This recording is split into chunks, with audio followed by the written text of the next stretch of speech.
Good morrow, ladies and lords.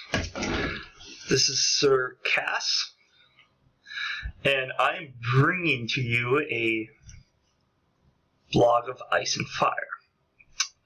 Now, the 6th season just released, as anybody that's watching the show kind of knows. And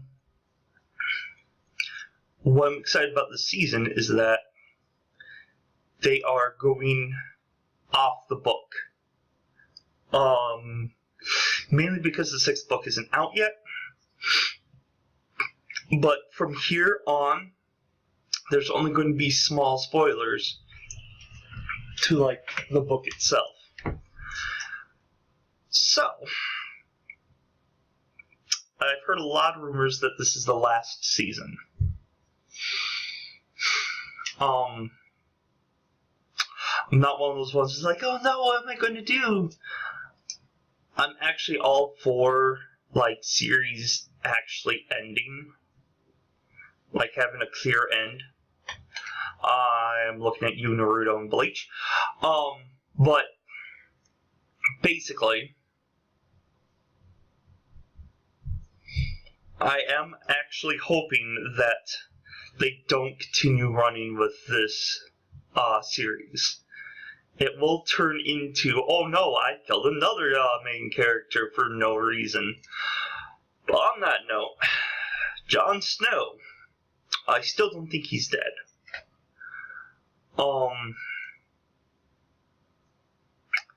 As I said before, why build up like a character and all this lore behind him, like having your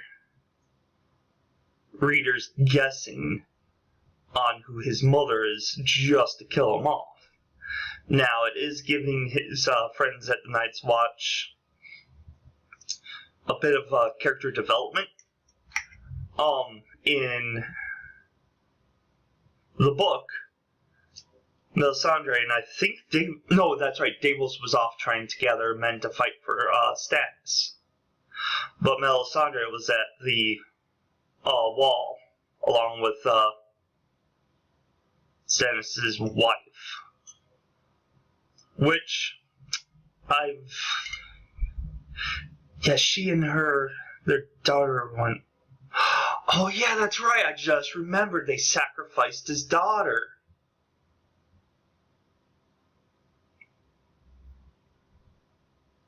Yeah, okay. So anyway, I still don't think Stannis is dead. Though in the show, it's more possible than in the book. Because in the book, they just received a note like, I killed Stannis, I had this special shining sword, and I want my reap back. In the show, though,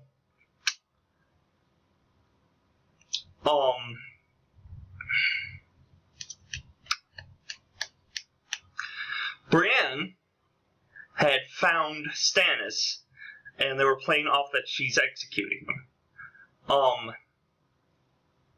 From what I've come to experience, if you have not seen the actual death, chances are it didn't happen. So, he still might be alive, but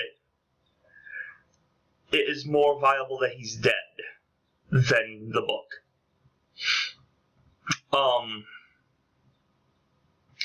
Although I do believe Stannis is the only one that's able to actually defeat the Lannister army. But ruling is another issue. He and Renly should have joined forces. This series would have ended in the third book if Stannis and Renly joined forces. Stannis being the military ruler and Renly being the president. He's the one that talks to the townsfolk, keeps them happy, find out what's wrong with the place, and Stannis is the one that leads the armies to defeat their foes. So, I think the two of them mixed together with Varys in their employ, they would have been an unstoppable force, and Varys and Tyrion wouldn't have had to go to get Daenerys. Which, speaking of which, I actually saw that coming. If you remember they even mentioned in the first season that the widows of the Dothraki goes to the I can't say it. It's kind of like a temple for widows.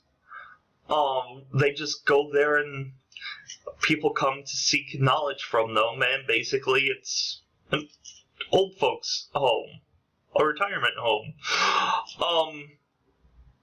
So I knew that was coming, which is why I kept shouting at the book, shouting at Daenerys to leave for Westeros and then start building her army there. Because the longer she stays in Meereen, the longer she's going to bleed. She's going to lose her army, she's going to lose her men, she's going to lose Jorah, she's going to lose Selmy. And now that Tyrion is with her, she's going to lose Tyrion and Varys. So, this just strengthens that she needs to get out of there as soon as possible. And, of course, since this is a blog, there's going to be spoilers here. I was expecting the first episode to start with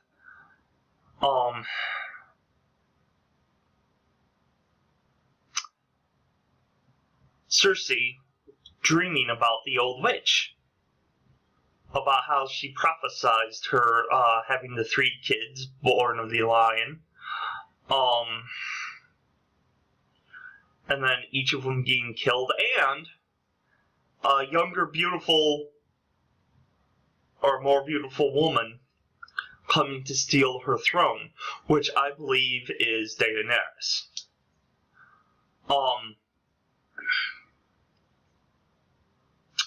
But she just mentioned her. I hope we see that in the second episode. But there's something I did not see coming. I did not see it at all. And it came to a complete surprise and in shock. And I don't know if they're going to do it in the book, but Melisandre is freaking old. I'm betting she's hundreds of years old. Now that I know that, there's this book I'm reading.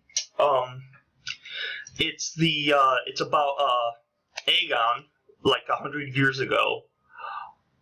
I am going to completely keep track of that now. See if George did leave little clues and breadcrumbs. So, if she's that old, and she's classified as a witch, could she possibly be the witch that saw Cersei's future? That is a really good question. I would leave you on that, but there's just one more comment I want to make. Arya, I'm actually glad, both book and movie, that they didn't give her the Daredevil sentences right off the bat. When you've relied on your sight so long, especially when you're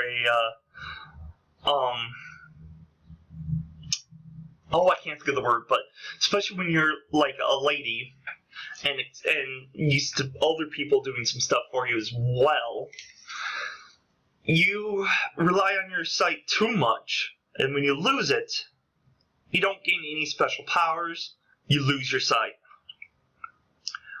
And it takes learning and training and actually listening to obtain that heightened hearing in replacement of your sight. So, I am actually glad that they're training her slowly but surely. So, I absolutely cannot wait to see Arya's growth. Also,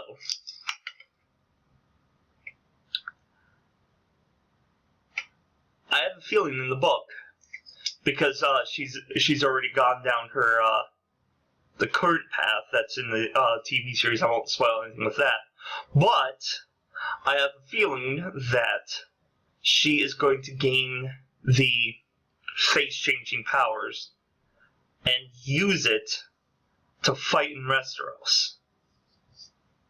So,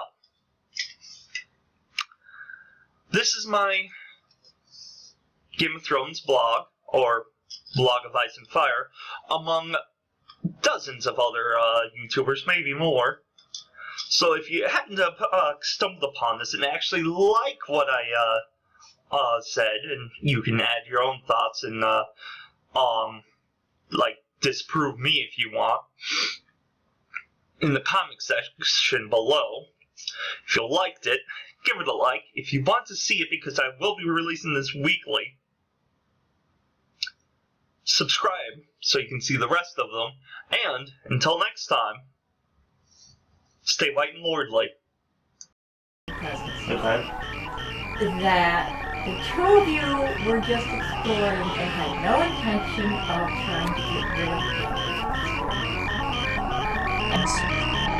Talk about Paramount.